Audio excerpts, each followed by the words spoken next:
हरिओम। नमस्कार दोस्तों, कर्मकांड बाय आनंद पाठक में आप सभी का मैं स्वागत करता हूं और गोवत्स द्वादशी की सभी को ढेरों सारी शुभकामनाएं।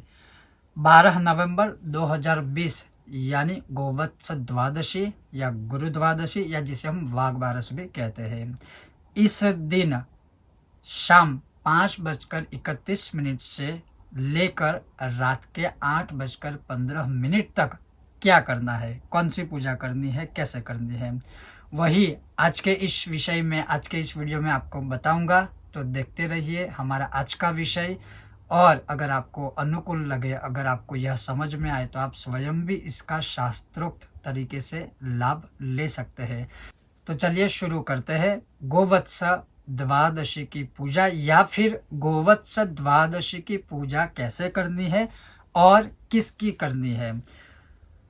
तो जैसे धर्म सिंधु आदि कई ग्रंथों में इसका प्रमाण मिलता है कि इस दिन यानी गोवत्स द्वादशी के दिन, जो समय मैंने आपको अभी बताया, उस समय के बीच में या उस समय में किसी भी समय बछड़े सहित दूध देने वाली गाय माता की पूजा करनी चाहिए। क्योंकि यहाँ बछड़े सहित लिखा है, इसलिए दूध देने वाली गाय शब्द का प्रयोग किया है, अन्यथा किसी भी गाय माता की पूजा हम कर सकते हैं।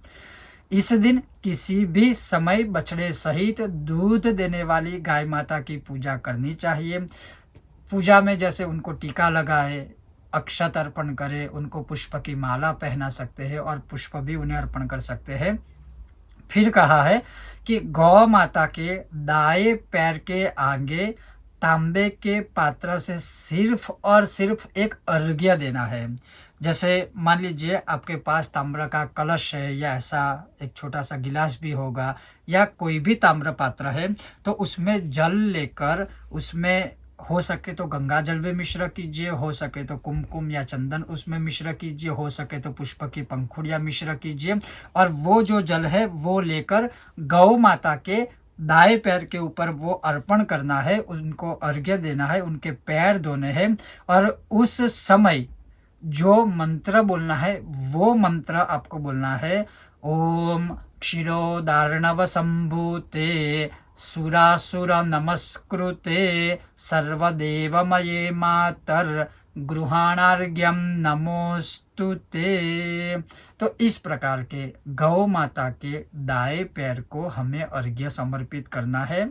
याद रखिएगा, बछड़े के पैर नहीं धोने हैं, बछड़े के दाएं पैर को अर्घ्य नहीं देना है, केवल और केवल सिर्फ गौ माता के ही यह पैर धो के या गौ माता के पैर के ऊपर ही अर्घ्य देना है। अर्घ्य देने के बाद क्या करना है, अर्घ्य दे देने के बाद गौ माता और बछड़े को उड़द के आटे से बनी कोई भी चीज नैवेद्य के स्वरूप में खिलाना है। चाहे आप उड़द के आटे से कोई भी चीज बनाओ और गौ माता को और उनके बछड़े को नैवेद्य के रूप में, प्रसाद के रूप में उनको खिलाना है। और जब वो नैवेद्य यानी जब भी गौ माता बछड़े सहित खा रही है वह नैवेद्य, उस समय दोनों हाथों से नमस्कार करके उनको प्रार्थना करनी है। यह मंत्र बोलना है, सर्वदेवमये देवी सर्वदेवे अलंकृते मातर ममाभिलषितं सफलम कुरु नंदिनी। बस यह प्रार्थना करनी है, उसके अलावा और कुछ भी नहीं करना है। अगर संभव है तो गौ माता और बछड़े के नज़दीक ही बैठकर, हो सके तो विष्णु सहस्त्र का पाठ भी करना चाहिए। बहुत ही फल मिलेगा, उत्तम फल मिलेगा, अद्भुत फल मिलेगा और सभी कार्य सिद्ध होंगे। अब इस दिन के कुछ नियम है, चाहे आप व्रत करो या व्रत ना करो, लेकिन हो सके तो कुछ नियम है। अगर आप इसी तरह से, जैसे मैंने आपको बताया कि गौ माता को कैसे अर्घ्य देना है, बछड़े की पूजा कैसे करनी है, अगर आप यह सब करते हो तो उस दिन कुछ नियम है वो भी आपको फॉलो करने हैं, नियमों का भी पालन करना है। जैसे लिखा है कि इस दिन यानी गोवत्स द्वादशी के दिन तला हुआ अन्न नहीं खाना है, उसका त्याग करना है। गाय से संबंधित जितनी भी चीज हो सके, अगर हो सके तब की मैं बात कर रहा हूँ कि अगर हो सके है, संभव है, तो उस दिन दूध, दही, छाछ आदि पदार्थों का त्याग करना चाहिए, क्योंकि उस दिन हमें गौ माता की या गोवंश की पूजा करनी है। तो एटलीस्ट एक दिन तक उनके शरीर से हम दोहन ना करें तो अच्छा रहेगा। यह धर्म सिंधु, निर्णय सिंधु आदि का वचन है। हो सके तब की बात है। छोटे बच्चों या बड़ों के लिए, बड़े बुजुर्ग है, उनको कोई भी नियम की आवश्यकता कभी भी नहीं होती। जो गर्भवती महिलाएं हैं उनको भी किसी भी नियम की आवश्यकता कभी भी नहीं होती। आज के दिन यानी गोवत्स द्वादशी के दिन उड़द से बना हुआ अन्न यानी उड़द से बनाई हुई कोई भी चीज़ों का भोजन हम करें तो वह सर्वोत्तम माना गया है। यानी उड़द से बना हुआ कोई भी भोजन है, अगर गोवत्स द्वादशी के दिन हम सिर्फ उसी का ही भोजन करते हैं तो वो सर्वोत्तम माना गया है।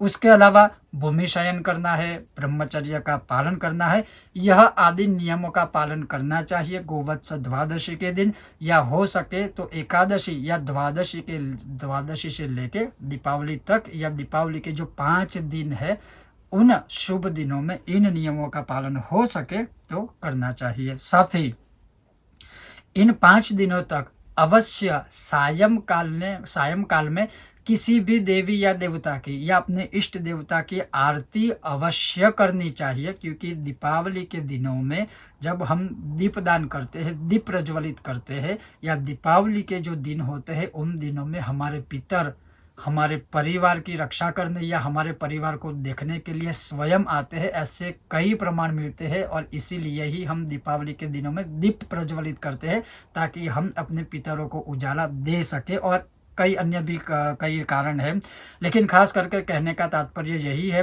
कि इन 5 दिनों में संध्या का जो समय होता है, सायंकाल का जो समय होता है, उन समय में अवश्य हो सके तो आरती करनी ही चाहिए। इसके अलावा ब्राह्मण देवता को, अपने इष्ट देवता को, अपनी कुल देवी या कुल देवता को, गौ माता को या अपनों से बड़े और अपने माता पिता को, सभी को अवश्य आदर करना चाहिए, सभी का सम्मान करना चाहिए। और हो सके तो वैसे तो हर दिन अपने माता पिता को नमस्कार करना ही चाहिए प्रातः काल में उठकर, किंतु इन 5 दिनों में अवश्य सुबह उठकर अपने माता पिता या अपने से जो बड़े हैं, घर में बुजुर्ग लोग हैं, उनका आशीर्वाद ग्रहण करना चाहिए। तो यह था गोवत्स द्वादशी का महात्म्य और कैसे पूजा करनी चाहिए, किस मंत्र से अर्घ्य आदि देना चाहिए, वो मैंने इस वीडियो में आपको बताया। अभी भी ऐसे ही इंटरेस्टिंग वीडियो देखना है तो अवश्य बने रहिए हमारे साथ कर्मकांड बाय आनंद पाठक में। आप सबका बहुत बहुत धन्यवाद। जय श्री कृष्ण।